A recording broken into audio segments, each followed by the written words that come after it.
Bonsoir et bienvenue si vous nous rejoignez dans l'édition de ce soir. Voici les titres. Fausses informations, intoxication. Le phénomène se répand de plus en plus sur Internet ces derniers jours au Burkina Faso et sur des médias occidentaux avec pour objectif de nuire au régime actuel. L'avis de l'écrivain Adama Amadé Sigiré, interviewé à ce sujet par notre reporter Fatih Sankara, à suivre dans cette édition. La Fédération des associations de donneurs de sang bénévoles du Burkina Faso s'indigne face à la polémique autour du don de sang du président du Faso lors de la journée mondiale du donneur de sang. Au cours d'une conférence de presse tenue ce matin, le président de l'association a affirmé que le président du Faso a bel et bien donné son sang. Nous étions tous là et c'est sous nos yeux qu'il a respecté toutes les étapes avant le prélèvement. On en parle également dans ce journal. Et puis bientôt la fin du calvaire sur la route nationale numéro 2, sortie nord de Ouagadougou. Les travaux de la route ont pour conséquence le déguerpissement des commerçants installés tout au long de cette route, objet d'élargissement et de modernisation depuis le 15 juin dernier. Ces commerçants sont prêts à partir afin que les travaux se passent bien.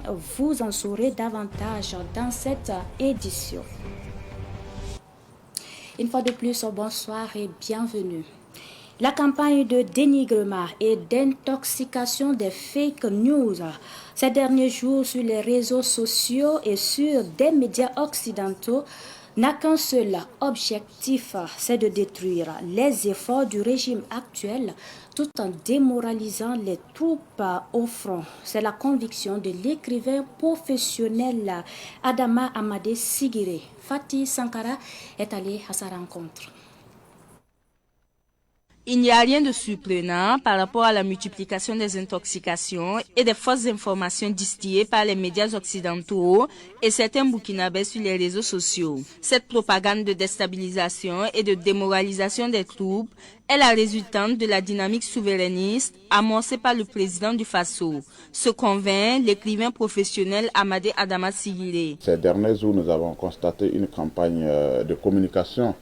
Voilà, une campagne de communication basée surtout sur la désinformation à travers des fake news et des fausses informations provenant des médias occidentaux, mais aussi de certains Burkinabés qui ne résident pas au Burkina Faso. C'est juste une stratégie de communication dans le but de nuire, dans le but de porter atteinte au pouvoir ici au Burkina Faso. Et la personne visée, c'est surtout le capitaine Ibrahim Traoré. Mais la communication de guerre, c'est aussi comme ça, hein. Nous avons décidé, nous, de faire la guerre et surtout de rompre avec l'impérialisme et le néocolonialisme. Donc, il va de soi que ces gens-là financent des gens pour communiquer, pour déstabiliser le pouvoir. Donc, je pense que c'est partant de cela que, d'abord, des Burkinabés qui ne sont pas ici au Burkina, parce qu'il faut le préciser, la plupart de ces activistes-là qui communiquent contre le Burkina Faso ne sont pas au Burkina Faso. Des Burkinabés sont financés par ces pays impérialistes et pour communiquer et ainsi leurs communications sont relayées par les médias occidentaux, en l'occurrence TV5 Monde et aussi France 24 et surtout RFI, parce que ce sont surtout ces médias-là qui aident ces gens dans leur communication. Et l'objectif ici, c'est de nuire, c'est de déstabiliser le pouvoir, c'est de montrer aux Burkinabés qu'ils ne peuvent rien faire eux-mêmes sans la France. Voilà, c'est de leur dire, vous avez décidé de rompre avec nous, vous allez souffrir, vous ne pouvez pas trouver de voie, la meilleure voie, c'est l'unique voie qu'on vous avait imposée. Donc, toute cette campagne rentre dans ce schéma-là. C'est détruire, c'est de nuire, c'est de faire mal et c'est d'empêcher les autorités burkinabées d'atteindre leurs objectifs. Mais quelle devrait être la posture des autorités face à ces intoxications? Pour Amadé Adama Sigiré, il n'y a pas de pitié. Il faut retirer la nationalité aux Burkinabés qui sont à la base de ces propagandes. Il va plus loin pour soutenir la suspension des médias de désinformation, qu'ils soient nationaux ou internationaux. En communication, quand l'autre communique, vous avez l'obligation, vous aussi, de communiquer. Mais aussi, c'est de prendre aussi des mesures répressives. Voilà, contre d'abord des Burkinabés qui ont renoncé à l'amour de leur patrie et qui communiquent contre le Burkina Faso. Et là, il faut aller un peu loin pour voir, parce qu'on ne peut pas décider de combattre sa propre nation tout en gardant la nationalité de cette nation-là. À partir du moment où vous renoncez à l'amour de votre patrie, à partir du moment où vous dites que vous vous moquez de votre patrie comme de l'an 40, vous n'aimez pas votre patrie, et vous ne pouvez pas détenir la nationalité de cette patrie-là. Comme je l'ai dit, il n'y a que ici en Afrique et peut-être au Burkina Faso qu'on voit des individus qui se comportent comme ça. Dans les pays occidentaux, vous ne verrez pas un Français, un Suisse faire de telles choses. Donc, si des gens se comportent comme ça, l'État aussi, par conséquent, doit prendre ses responsabilités et certainement voir ce qu'il faut faire pour déchoir ces gens-là de leur nationalité. Au niveau des médias occidentaux aussi qui accompagnent ces gens-là dans leur campagne de communication, des désinformations aussi, il faut simplement couper ces médias-là ici au Burkina Faso. On ne peut pas permettre à des médias de communiquer ici au Burkina Faso contre l'État burkinabé, contre cette nation qui est en guerre. Donc, au niveau des médias, c'est la suspension pure et simple. Même si c'est un média national ici au Burkina Faso qui décide de communiquer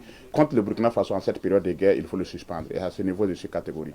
Amadé Adama Sigili invite les Burkinabés à la solidarité et à la détermination face à cette guerre contre les terroristes. Des mesures répressives, oui, dans ce sens, la chaîne TV5 Monde Afrique est une nouvelle fois suspendue au Burkina Faso, cette fois-ci pour une durée de 6 mois. Elle doit également payer une amende de 50 millions de francs CFA. Cette sanction a été prise par le Conseil supérieur de la communication, le CSC, hier mardi. La décision fait suite à des manquements à la loi observée dans le contenu d'une édition du journal télévisé du 17 juin dernier où la chaîne avait invité Newton Ahmed Bari selon le CSC. Ce dernier a révélé des insinuations malveillantes, des propos tendancieux, frisant la désinformation et des affirmations susceptibles de minimiser les efforts des autorités de la transition, des FDS et des populations dans l'élan de reconquête du territoire national. Pour rappel, le 27 avril dernier, la chaîne TV5 Monde Afrique avait déjà été suspendue par le CSC pour 2 semaines pour avoir diffusé le contenu du rapport de Human Rights Watch accusant l'armée burkinabé d'exactions contre les civils dans la lutte contre le terrorisme. Pour la suite, je vous l'annonçais également un titre polémique autour du don de sang du président du Faso, des suspicions que la Fédération des associations des donneurs du sang bénévoles du Burkina Faso en abrégé, FADOSAB, a dénoncé ce matin au cours d'une conférence de presse. Le point avec Daouda Yamiogo. La FADOSAB, la Fédération des associations des donneurs bénévoles de sang du Burkina Faso, s'insurge contre ceux qui affirment que le chef de l'État, le capitaine Ibrahim Traoré, n'était pas présent à l'occasion de l'opération du don de sang à la présidence. Son Excellence, Monsieur le chef de l'État, a bel et bien donné l'exemple en donnant son sang le 14 juin 2024 au palais de Koulouba. Nous y étions tous, y compris les responsables du Centre national de transfusion sanguine. Et c'est sous nos yeux que le capitaine Ibrahim Traoré a effectué toutes les étapes recommandées en matière du don de sang avant de se prêter au prélèvement de son propre sang par les agents qualifiés à la matière. Nous sommes donc surpris et outré de constater que des individus qui n'ont pas pris part à cet événement vaillent remettre cet acte de solidarité en cause. Certains, sans la moindre preuve, ont même poussé le bouchon plus loin en affirmant que les images de la séance du don de sang dans laquelle on voit aisément le chef de l'État donner son sang sont des images d'archives de 2023.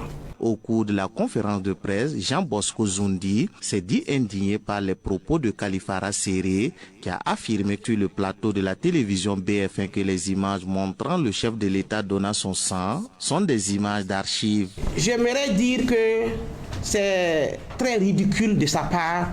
Ce n'est pas, j'aime dire, catholique de sa part. Quelqu'un d'autre pourrait venir de lui. C'est-à-dire qu'on ne peut pas être tellement impérialiste à ce point que tout ce qui vient de ton pays là est négatif. Jusqu'à ce qu'il dit qu'il a des preuves. S'il a des preuves et qu'il ne nous amène pas, nous prenons la responsabilité de le poursuivre.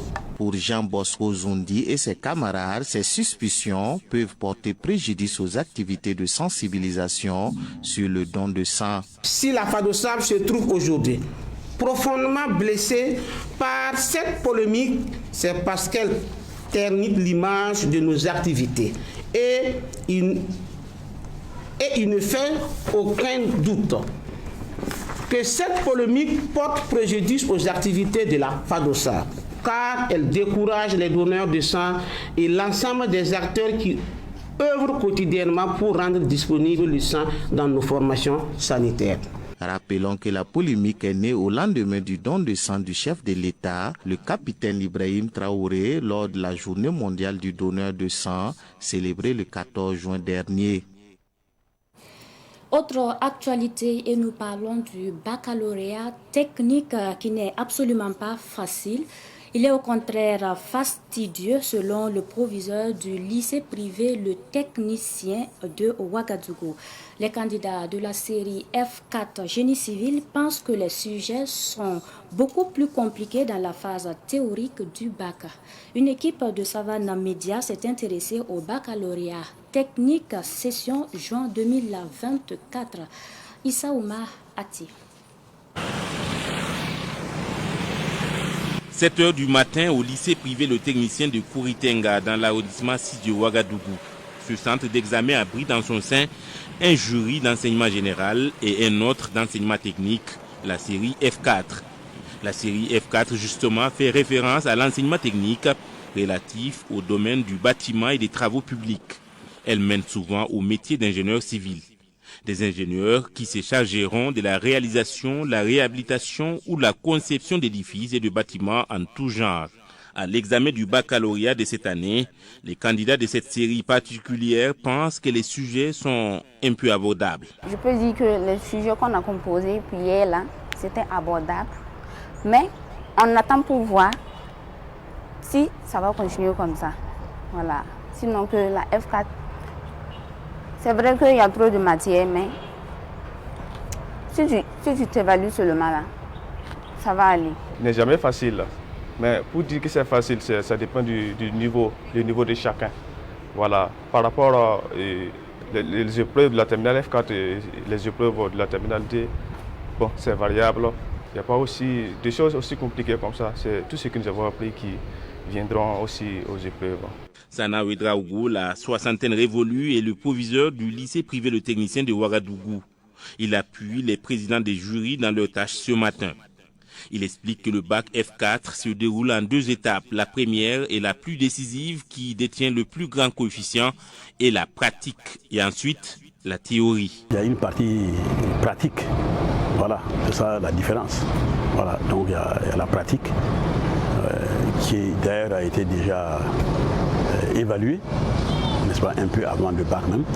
Donc là, c'est où il y a l'école. C'est-à-dire qu'au bac, pendant les notes de l'enseignement, de la pratique, qu'on va ajouter maintenant aux autres matières théoriques pour pouvoir faire la sommation et puis dégager donc les bonnes tendances. Le proviseur balaie du revers de la main l'affirmation selon laquelle les épreuves du baccalauréat technique sont plus faciles à composer que les autres. Que les gens s'intéressent à l'enseignement technique. Voilà. Maintenant, quand ils viennent, ils sont dans la désillusion, puisqu'ils pensent que c'est plus facile. Alors qu'en réalité, non. Voilà. Pour faire l'enseignement technique, il faut avoir de solides bases scientifiques. Bon, beaucoup d'élèves viennent là-bas alors qu'ils n'ont pas de bonnes bases en maths et en sciences physiques. Voici donc le problème de l'enseignement technique. Voilà. Ils pensent qu'avec la pratique seulement ils peuvent s'en sortir, alors que non. Les coefficients des matières scientifiques sont aussi élevés que les matières purement techniques. Le baccalauréat série F4 se déroule jusqu'au vendredi, tout comme les autres séries techniques, industrielles et commerciales. Et puis, lancés le 15 juin dernier, les travaux d'élargissement et de modernisation de la route nationale numéro 2 vont affecter plusieurs commerçants. Mais ils sont prêts à coopérer. Notre reporter Abdoulaye Kinda a fait un tour sur l'axe, son reportage. L'élargissement de la RN2, sortie nord de Ouagadougou, constitue un casse-tête chinois pour les riverains de ce taxe. Mais à l'impossible, nul n'est tenu, explique-t-il. On va faire rond-point. Passer Rimkiata, pour faire Malkouchi, on va faire rond-point. Ça va affecter beaucoup de gens. Ah, ils sont beaucoup. Voilà, tout c'est avec moi, voilà, moi aussi, avec mes gens ici, là, tout là, on va les changer. Ah, la pharmacie là, il est dit qu'on va déranger. Les gens là n'est pas d'autres points. Chercher d'autres points, il n'est pas gagné.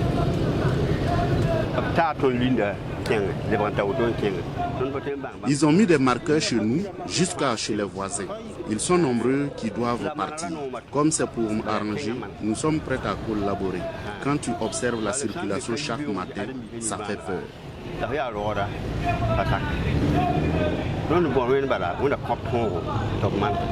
Actuellement, nous on a retrouvé des points à quelque part. S'il vient, nous sommes à se déplacer pour partir là-bas, pénétrer. Vraiment, ça nous a affecté parce qu'on doit chercher de nouveaux clients. D'autres commerçants ont déjà libéré la zone concernée. Ils parlent du manque de clients. Nous aussi, on est là. Donc, ils sont venus nous dire qu'ils vont élargir la voie là. Mais en ce moment, il y a un caniveau qui est là. On ne sait pas s'ils vont ajouter ou bien ils ne vont pas ajouter. Mais en ce moment, nous, avec un ancien goudron là, ça peut faire au moins 20 mètres comme cela. On ne sait pas d'abord ce qui se passe. En tout cas, le commerce est devenu bizarre. Parce que si ce n'est pas les anciens clients là, le niveau client là, en tout cas, c'est compliqué. Parce que vous êtes là, ça ne va pas. Bon, c'est les anciens clients là qui peuvent connaître que non. Il y avait un magasin ici qui vend ces gens d'ampoules là, je peux passer voir. Mais ceux qui ne connaissaient pas, et puis souvent ils passent, ils voient et puis ils viennent là. Bon, on ne peut pas avoir un niveau client comme cela encore. Donc on est là, tu peux venir s'asseoir comme cela, rentrer le soir même sans gagner ton bénéfice d'essence là même pour rentrer. L'élargissement de cette section urbaine de la RN2, route de Wayoubia, s'étend du rond-point de la jeunesse à l'intersection de la voie de contournement, soit une distance de 16 km.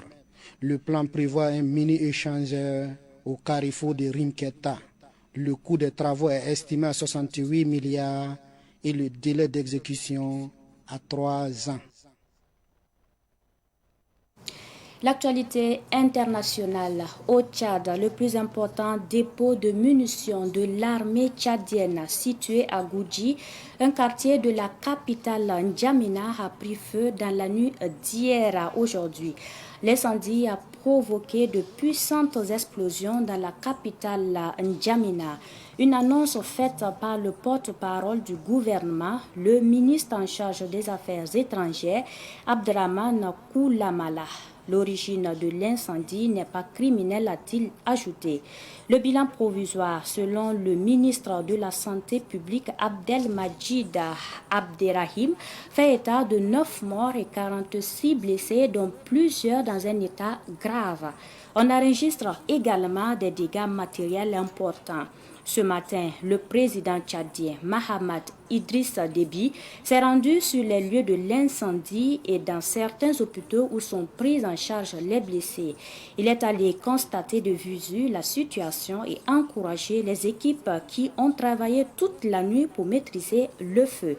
Il a déclaré qu'une équipe d'enquête a été mise en place la nuit dernière pour élucider les causes du drame et prendre des mesures adéquates. Il a présenté ses condoléances aux familles des victimes. Un mot de sport dans cette édition. La Coupe interservice du gouverneur de la région du Centre-Sud, édition 2024, a connu son apothéose le samedi dernier. C'est l'équipe des forces de défense et de sécurité qui a remporté la dite Coupe. C'était au stade régional du Sud-Ouest à Manga. Ruben Wilson, Kodio.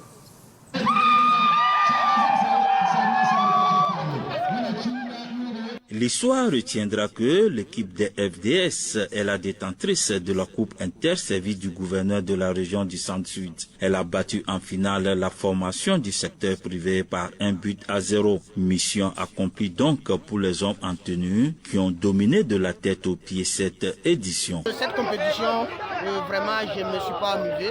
Les joueurs aussi ont respecté toutes les consignes que j'ai données. Maintenant, on était vraiment en mission. Il fallait que les FDS remportent pour pouvoir galvaniser ceux qui sont sur le terrain, pour voir que bon, nous aussi on est là, on fait un travail, on les soutient de tout cœur. La mission a été accomplie parce qu'on a commencé en beauté et on a terminé en beauté avec le trophée. La paix et la cohésion sociale sont les objectifs visés par l'organisation de cette compétition. Au regard de ce que nous venons de voir, on peut dire que cette compétition a tenu toutes ses promesses. L'objectif vraiment c'est de promouvoir la pratique du sport dans l'administration publique et privée, mais il faut reconnaître que c'est également promouvoir la solidarité entre les travailleurs, renforcer les relations interpersonnelles et à terme participer vraiment à renforcer la résilience des populations du Centre-Sud. Le ministre en charge des sports a fait le déplacement de Manga pour soutenir l'initiative. Ces genres de compétition contribuent au sport pour tous, ça contribue à la cohésion sociale. Et la Semaine nationale du sport pour tous qui vient du 18 au 24 sous le haut patronage de son Excellence le président du Faso, chef de l'État, on va inviter toutes les populations du Burkina Faso à participer à cette semaine du sport pour tous. Et des compétitions de ce genre sont précurseurs et ça nous permet vraiment d'inviter les populations à mouiller le maillot, à transpirer pour la santé, parce que le sport aussi c'est la santé. Que le gouvernement encourage ces initiatives et nous espérons que toutes les structures qui existent, aussi bien au niveau public que privé, vont prendre des initiatives pour que le sport puisse contribuer à la cohésion sociale, que le sport puisse contribuer à l'unité nationale et que le message qui est donné par le président du Faso, chef de l'État, le capitaine Ibrahim Traoré, pour que l'unité revienne le plus tôt possible au Burkina Faso. Rappelons que cette édition 2024 avait démarré le 21 mai 2024 avec au total 8 équipes. Les jeux de société étaient également au menu. Une finale jouée dans la région du Centre-Sud à Manga est remportée par l'équipe des FDS. Un reportage de Ruben Wilson Kodio. Et nous terminons par cette triste actualité. Le programme des obsèques du journaliste Jean-Gilbert Ronga est connu. Une veillée de prière à son domicile à Basenko Cité est prévue ce soir. L'absoute est prévue demain à 8h30 à la paroisse de Bissiguin, suivi du transfert du corps dans son village natal dans la province du Zandoma où aura lieu l'inhumation. Jean-Gilbert Ronga, journaliste sportif à la RTB Radio, est décédé le 17 juin dernier des suites de maladie à Ouagadougou. Paix à son âme. Voilà, ainsi se referme ce Salam Soir que j'ai pris du plaisir à vous présenter. Merci pour votre constante fidélité. L'actualité continue.